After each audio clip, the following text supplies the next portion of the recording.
दोस्तों नमस्कार। कैसे हैं? आशा है बिल्कुल ठीक ठाक होंगे। ये वक्त अच्छा से गुजर रहा होगा। खैर जो है इसी में, अब यही ज़िंदगी है।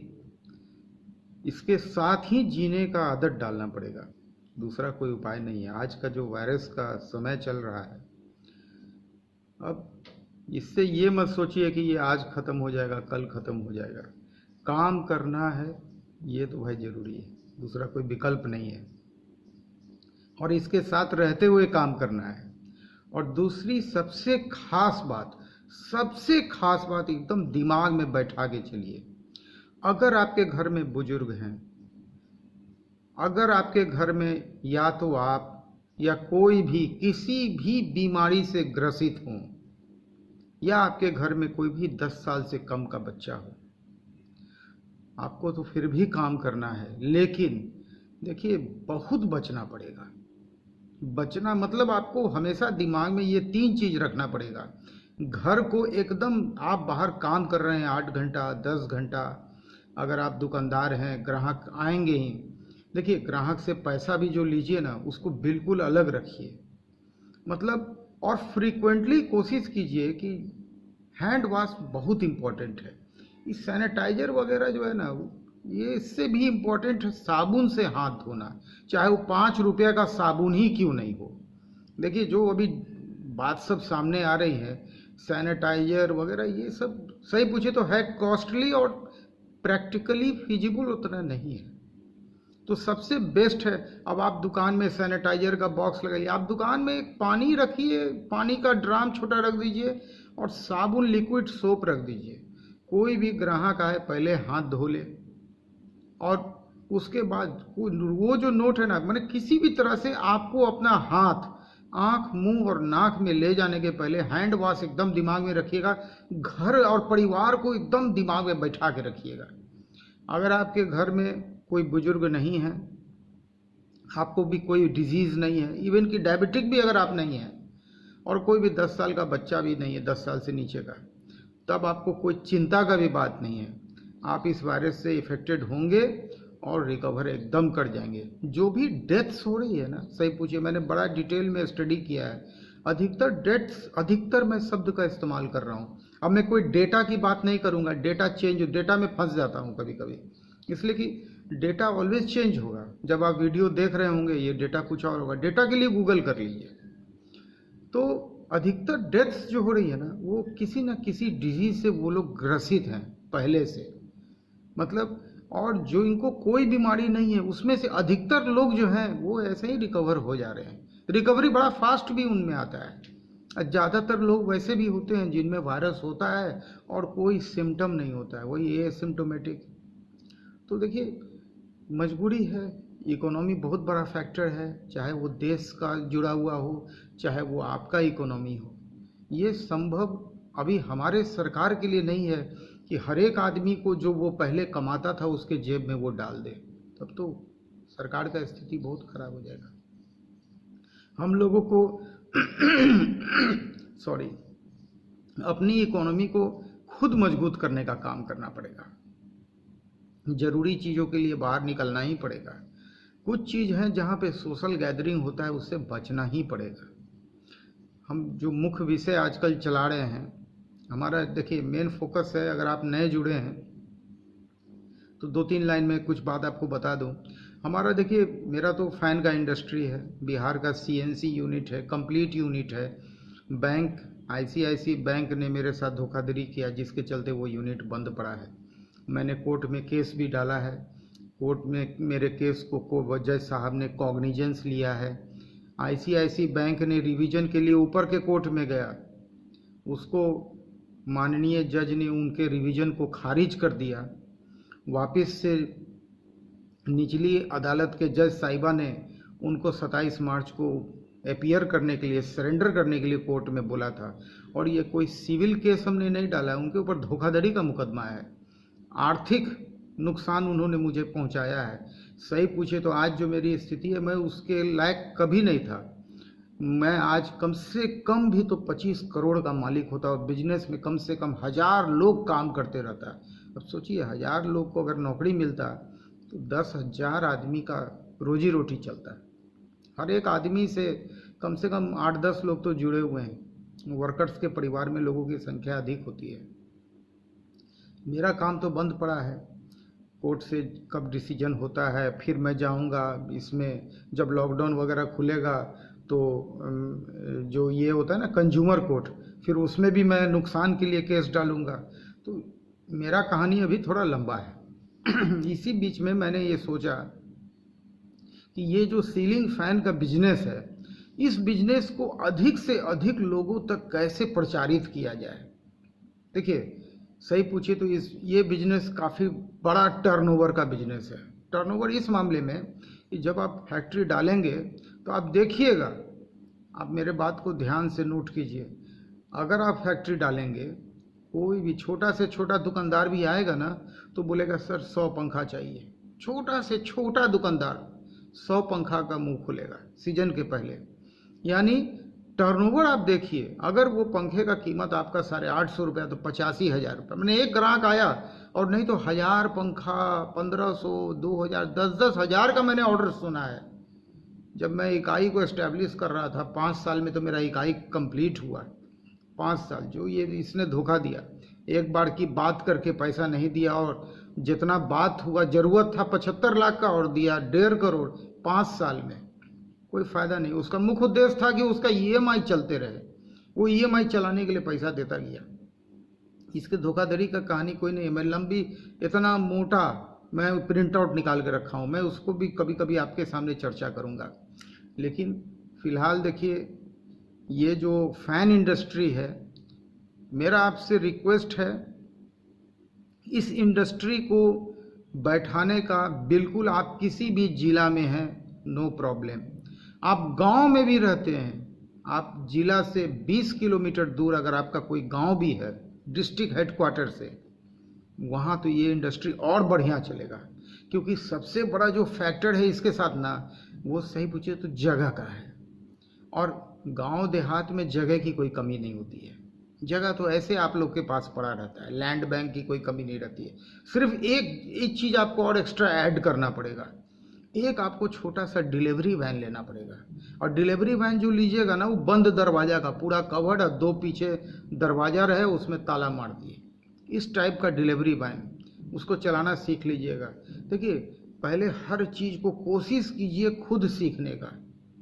मैं डिलीवरी वैन भी, मैंने ऐसा वक्त मैं देखा हूँ कि एक ड्राइवर रखने का भी पैसा नहीं था मेरे पास।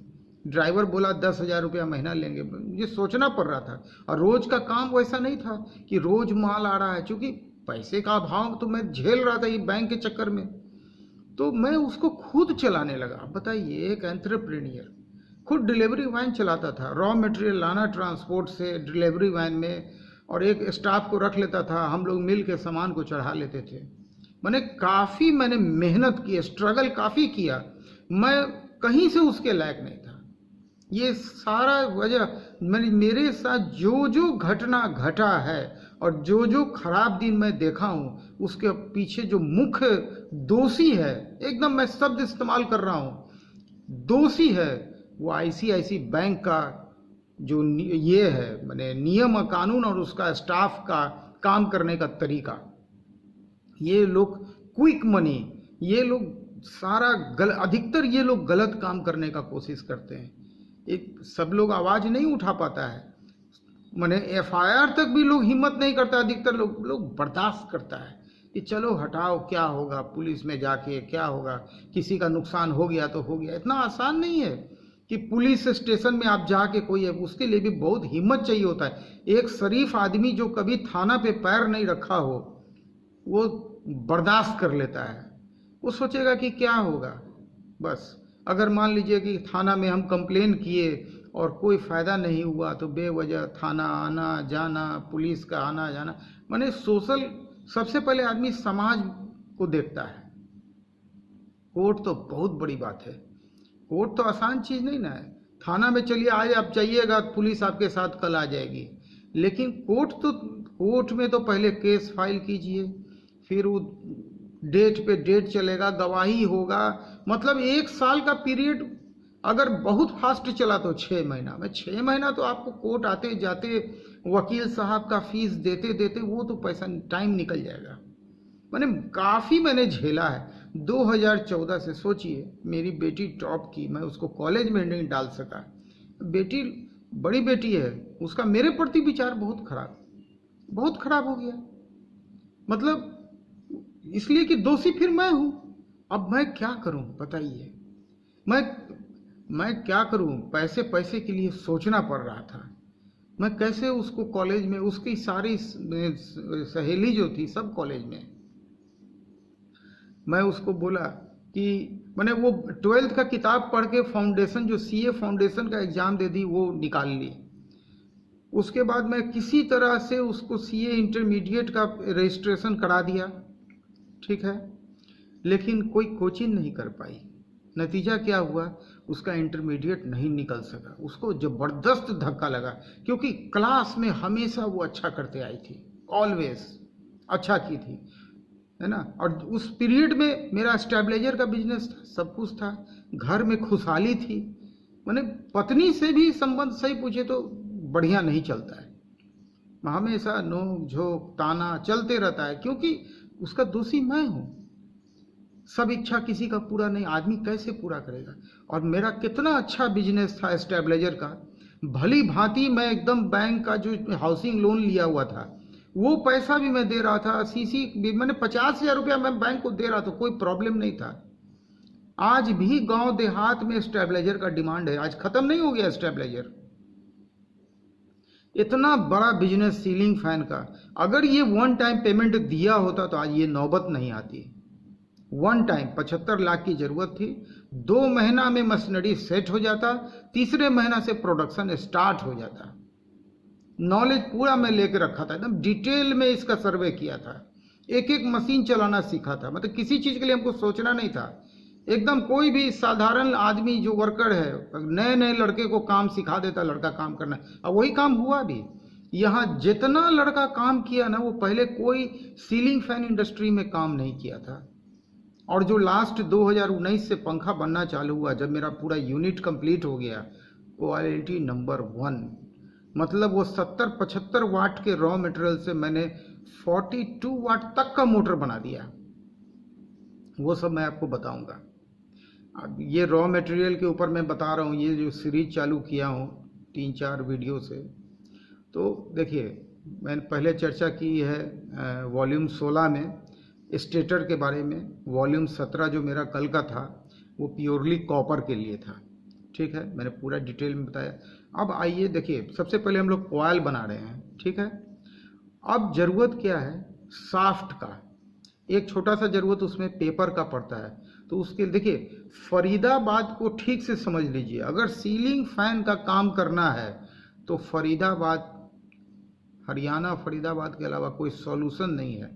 दिल्ली किधर से भी सॉल्यूशन नहीं है। दिल्ली जो सॉल्यूशन है ना, वो बर्बादी का सॉल्यूशन है। उसमें से 2-3 चीज ही है काम का दिल्ली से, बाकी कुछ नहीं। एक ब्लेड के लिए आपको दिल्ली जाना है, देखिए समझिए ठीक से, क्योंकि फरीदाबाद में ब्लेड का कोई बढ़िया यूनिट अभी तक नहीं खुला है, कल को खुल जाए अलग बात है। एक ब्लेड के लिए आपको दिल्ली जाना है, नंबर 1, और दूसरा हार्डवेयर दिल्ली जाना है। मैं बताऊंगा डिटेल में उसके बारे में। देखिए, कोई भी चीज़ ऐसे खाली मैं एक लाइन से आंसर देने लगूँ, ये एड्रेस, ये मोबाइल नंबर, आपको नहीं समझ में आएगा। ऐसे देखिए, अगर पूरे खाना में खाली घी दे दिया जाए ना तो पेट खराब हो जाएगा। चावल में 1 चम्मच 2 चम्मच घी ही तंदुरुस्ती लाता है। तो किसी बात को अगर आप बिल्कुल नए हैं इस क्षेत्र में, बस मेरा काम मेरे टारगेट उन्हीं लोगों को है कि उन नए लोगों को इस बिजनेस में कैसे लाया जाए। आप मेरा सारा वीडियो देखिए वॉल्यूम 1 से, इवन कि मैंने जितना इंडस्ट्री का वीडियो भी डाल रखा, खाली मेरा मोबाइल नंबर डालिए। मेरा मोबाइल नंबर जो है वो टाइटल में दिया हुआ, उसको सर्च बार यूट्यूब में डालिए, आपको सारा वीडियो आ जाएगा।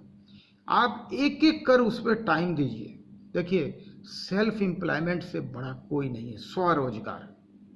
मालिक बनने का सोचिए, नौकरी की तरफ मत जाइए। मैं बार बार बोलता हूँ, एकदम हिम्मत और साहस 2 चीज रखिए। रिस्क बिजनेस में तो है, लेकिन रिस्क कम जाएगा। अगर सही मार्गदर्शन मिले ना तो रिस्क का परसेंटेज बहुत कम होता है। पूंजी के लिए कभी भी बैंक के चौखट पे पैर नहीं रखना है। मैं भुक्तभोगी हूँ, आप मेरा वॉल्यूम 1 से देखिए, आपका सब कुछ नाश हो जाएगा।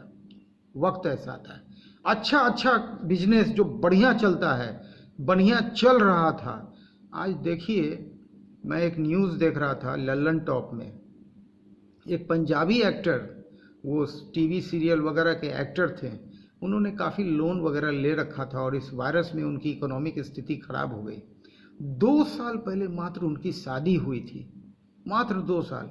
रहने वाले पंजाब के थे, रह रहे थे बॉम्बे में। उन्होंने अपने वाइफ के दुपट्टा से फांसी लगा के आत्महत्या कर लिया। कितना दुख का बात है।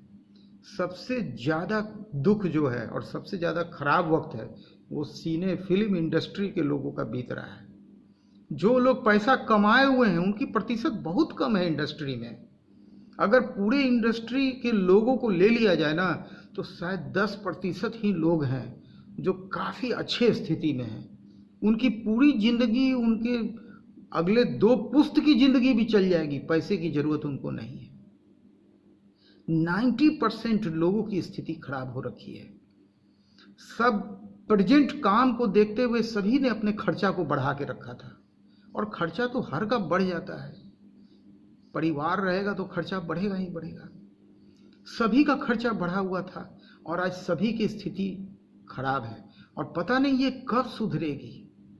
इसलिए कि देखिए, जो सच्चाई है उसको स्वीकारना पड़ेगा। अमेरिका में स्थिति नहीं संभल रहा है। माने 20,000 केसेस तो उसका एवरेज में चल रहा है, कभी 29,000, कभी 30,000, कभी 18,000। मत एवरेज भी पकड़िए तो 20,000 मैं कम बोल रहा हूँ, शायद उससे अधिक। और डेथ का भी एवरेज रखिए तो 1500 डेथ वहाँ लगभग रोज हो रहा है। तो अमेरिका जब नहीं सुधर रहा है तो हम लोग को अमेरिका को देख के संभल जाना चाहिए, कांप जाना चाहिए। देखिए, चाइना के बाद हम लोग पॉपुलेशन में सेकंड हैं, इसको समझिए थोड़ा सा। काम वैसा ही कीजिए जो हमेशा डिमांड में हो। देखिए, सब कुछ बंद हो गया था, पंखा गर्मी में चल रहा है, बत्ती चलेगा। और कौन बत्ती? वो उतना महंगा महंगा कंसील्ड लाइट, ये वो कुछ नहीं, छोटा सा जो घर में जरूरत है, 9 वाट का बल्ब। और शुरुआत कहाँ से करना है तो वो नो गारंटी वाला, वो काम को सिखा देगा आपको। पहले काम को सीखना बड़ा जरूरी होता है, कम पैसे से कम रिस्क के साथ। ज़्यादा पैसे से ज़्यादा रिस्क के साथ काम को नहीं सीखना चाहिए। पहले आप एक वाइंडिंग मशीन लीजिए। अगर आपको पेपर और स्टिक का मशीन नहीं लेना है मत लीजिए, लेकिन थोड़ा सा 2-3 महीना पहले वाइंडिंग मशीन में एक्सपर्ट हो जाइए, वाइंडिंग कीजिए। कटा हुआ पेपर और कटा हुआ स्टिक भी आता है, उसको हाथ से लगाइए। पहले तो आपका ऑर्डर भी तो कम रहेगा। जैसे जैसे आप एस्टेब्लिश हो जाएंगे, पहले पंखा बढ़िया बनाना तो सीखिए, वाइंडिंग में एक्सपर्ट हो जाइए। लेकिन उसके बाद 2 वाइंडिंग मशीन आपको लेना ही पड़ेगा, 2 पेपर लगाने का मशीन और 2 स्टिक लगाने का मशीन। और पेपर के लिए देखिए एक मात्र नाम है, ठीक से लिख लीजिएगा, संदीप इंसुलेशन। बस फरीदाबाद में ये हैं और ये पेपर का रोल देते हैं। इनसे आप नंबर वगैरह हमेशा हमसे, अगर आप जिस दिन इस्टेब्लिश हो जाइएगा आपको इन सब चीज़ों की ज़रूरत होगी, आप हमसे नंबर या तो पहले ले लीजिए, अगर दिमाग में थोड़ा भी लग रहा है कि इस तरफ जाना चाहिए। देखिए, सही पूछिए तो इसमें 25 लाख की मशीन ज़रूरत पड़ती है, उससे कम का मशीन नहीं लगेगा। मशीनरी 25 लाख का लगेगा ये फंड। और वर्किंग कैपिटल के लिए जितना पैसा उतना अधिक उतना अच्छा, लेकिन कम से कम 50 लाख चाहिए ही चाहिए वर्किंग कैपिटल के लिए। 50 लाख इसलिए चाहिए कि कम से कम 10,000 पंखे का तो रॉ मटेरियल हाथ में रखिए। ठीक है, आप लोग खुद मिल के बना लेंगे तो मैं लेबर चार्ज भी नहीं जोड़ रहा हूँ। मैंने एक एवरेज में भी 10,000, चूँकि तुरंत में ब्लेड का ज़रूरत नहीं है। जब पंखा मोटर पहले तैयार करना है, सबसे इम्पोर्टेंट है। ब्लेड हम बाद में देख लेंगे, ब्लेड की पेंटिंग बाद में देख लेंगे। आज आइए 3 मेन चीज़ पे बात करता हूँ जो पंखे को टांगने में काम आता है। देखिए, पंखा टंगा किस पे रहता है? साफ्ट। पहला चीज़ है साफ्ट। स्टैंपिंग के बीच में जो लोहा ठोकाता है, लंबा देखते हैं लोहा, छोटा सा 5 इंच का रहता है अप्रॉक्स, ठीक है, उसको साफ्ट बोलते हैं। उसके ऊपर जब हम एक पाइप लगाते हैं, है ना, करीब 9 इंच के आसपास का वो पाइप लगता है, उसको बोलते हैं डाउन रॉड, ठीक है। और तीसरा जो ऊपर में क्लैंप लगता है उसको सैंकल बोलते हैं, ठीक है। ये 3 इंपॉर्टेंट चीज जो किसी भी मोटर को टांगने में काम आता है। मतलब फैक्ट्री वाले तो क्या है, शाफ्ट लगा के आपको दे देते हैं। शाफ्ट में डाउन रॉड आपको जब पंखा को इंस्टॉल करना है, जहाँ फिट करना है वहाँ उस समय लगाना है, और ऊपर का क्लैंप फिर उस समय लगाना है। क्लैंप में जो एक ब्लैक कलर का देखते हैं रबर लगा रहता है। तो ये 3 आइटम को बनाने वाला भी आदमी फरीदाबाद का है। दिल्ली में भी लोग बनाते हैं, लेकिन फिर वही है, दिल्ली में अधिकतर लोग जो है ना, उनका खर्चा ज़्यादा है, फरीदाबाद से तो ज़्यादा ही है। फरीदाबाद में लिविंग स्टैंडर्ड और दिल्ली का लिविंग स्टैंडर्ड में फ़र्क है। दिल्ली का कॉस्ट ज़्यादा है, इसलिए वो लोग परेशान रहते हैं। 9-6 कैसे भी करके वो लोग गलत सही कैसे भी करके दी, बस आप उधार दे देंगे, ये कर देंगे, वो आप कभी देखिएगा फरीदाबाद में जनरली आपको उधार नहीं मिलेगा। रेट अच्छा मिलेगा, क्वालिटी मिलेगा। हर क्वालिटी प्रोडक्ट जनरली फरीदाबाद में बनता है। यहाँ लोग टेंशन फ्री हैं, इत्मीनान से कूल माइंडेड होकर काम करते हैं। दिल्ली में लोग बहुत डिस्टर्ब रहते हैं, क्योंकि उनका खर्च ज़्यादा है, स्पेस कम है, पॉपुलेशन ज़्यादा है, स्पेस कम गया, तो वो लोग बहुत परेशान रहते हैं।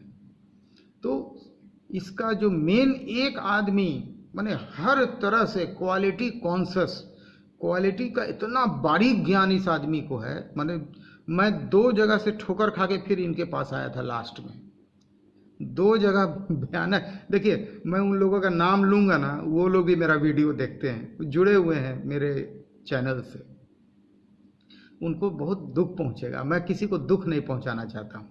देखिए हर व्यक्ति किसी न किसी रूप में मजबूर होता है, कोई गलत काम भी कर रहा है तो वो उसकी मजबूरी है, एक बात है। वातावरण के चलते वो गलत काम कर रहा है, वो जिस एटमॉस्फेयर में रह रहा है वो एटमॉस्फेयर उसको गलत काम करने पे मजबूर कर देता है। इसीलिए मैं उसको दोष नहीं दूंगा, उन्होंने जो भी किया होगा।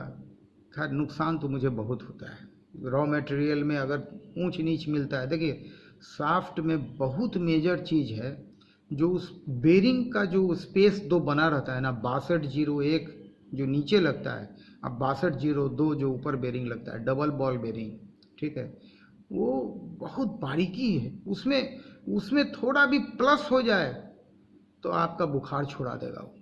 फिर आप एक एक शाफ्ट को श्रेष्ठ कागज से पकड़ पकड़ के रगड़ रगड़ के बेरिंग लगा रहे हैं, और अगर वो माइनस निकल जाए तो फिर तो मट्टी हो गया, फेंका जाएगा, वो ढक ढक ढक ढक करेगा। तो ये बड़ा बारीक चीज है। और जो लोग ऑफिस में बैठ के चाहते हैं कि इंडस्ट्री चला लें, उनका माल कभी बढ़िया जनरली नहीं बनता है। इसलिए कि कितना भी होगा तो वर्कर वर्कर है, वर्कर के ऊपर में चेक एंड बैलेंस होना बहुत जरूरी है। मालिक अगर आया सूट बूट पहन के एसी चालू करके ऑफिस में बैठ गया और टीवी लगा के न्यूज देख रहा है, उसके यहाँ का माल, हमको आज तक बिजनेस एक्सपीरियंस है, ऐसे लोगों का माल कभी अच्छा जनरली नहीं होता है। उसके फैक्ट्री में चोरी चमारी, क्वालिटी में डंडा मार सब चलते रहता है। मालिक तो अपना, मालिक को इनकम हो रहा है अपना, उसको क्या मतलब है। आया ऑडी गाड़ी से आया, गाड़ी लगाया फर्स्ट क्लास, अपना एसी चैम्बर में बैठा, और सुबह से शाम बीत गया, कस्टमर आ रहे हैं, मीटिंग चल रही है, अब फैक्ट्री में मैनेजर हैं, ये है वो है। मालिक जब तक फैक्ट्री में राउंड नहीं मारेगा दिन में मिनिमम 3 बार, उस फैक्ट्री का प्रोडक्शन कभी अच्छा नहीं रहेगा। देखिए कानून लाख कानून बन जाए, लेकिन सड़क पे ट्रैफिक पुलिस का होना बड़ा आवश्यक होता है। जब तक ट्रैफिक पुलिस नहीं होगा ना, कोई भी आदमी कानून को फॉलो नहीं करेगा। आपको फैक्ट्री में चक्कर मारना ही मारना है। मैं तो फैक्ट्री में वर्कर के साथ सब दिन काम किया हूँ, मेरी मजबूरी थी, क्योंकि मेरी स्थिति को आप जानते हैं। वॉल्यूम 1 से आप कृपया कर मेरा एक बार वीडियो देखिए, बहुत नॉलेज मिलेगा आपको। मैं सिर्फ नॉलेज की बात करता हूँ, इन्फॉर्मेशन की बात बहुत कम करता हूँ। इन्फॉर्मेशन तो आप कहीं से भी ले सकते हैं, नॉलेज बड़ा जरूरी चीज़ है।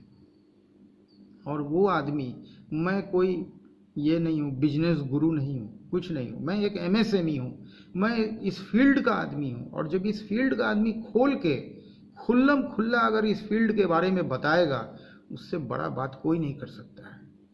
लाख आदमी सीलिंग फैन का ये वो आपको ज्ञान देने बैठ जाए, अगर वो फैक्ट्री लगाया नहीं हो, उसका ज्ञान में बहुत कमी है। प्रैक्टिकल नॉलेज सबसे बड़ा चीज़ होता है। तो ये जो है ना साफ्ट बनाने वाले फरीदाबाद के, इनका फर्म का नाम है SK इंजीनियरिंग वर्क्स। और बस 3 चीज, आदमी का नाम है सुमित, बहुत भला आदमी।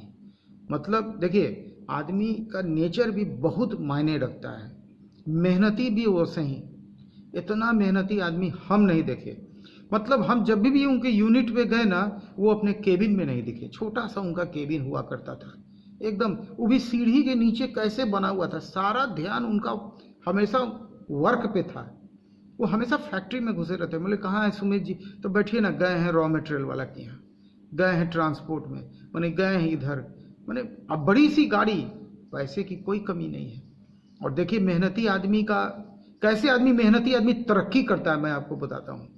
जब मैं पहले जाता था तो उनका फैक्ट्री बड़ा छोटा था, 2 जगह 3 जगह वो फैक्ट्री चलाते थे। कभी इधर जा रहे, जो जगह एक जगह नहीं। और देखिए वो मेहनत करते करते आज बड़े जगह में शिफ्ट कर गए। तो मैंने ऐसे लोगों की इज्जत मैं करता हूँ, बहुत खुशी होती है। और उनके साफ्ट में आज तक हमको एक पीस साफ्ट कंप्लेन नहीं मिला। नहीं तो इसके पहले तो हजार साफ्ट के पीछे मेरा मैंने मेहनत करते करते हालत खराब। मैंने एक तो बैंक का धोखाबाजी में फंसे हुए थे। जो भी फंड मिलता था वो, चूंकि एक बार तो पैसा दिया नहीं, 5 साल में 7 बार लोन किया। उसका मुख्य उद्देश्य था, उसका EMI चलते रहे। 20 लाख देता था, 21 लाख देता था, 17 लाख देता था।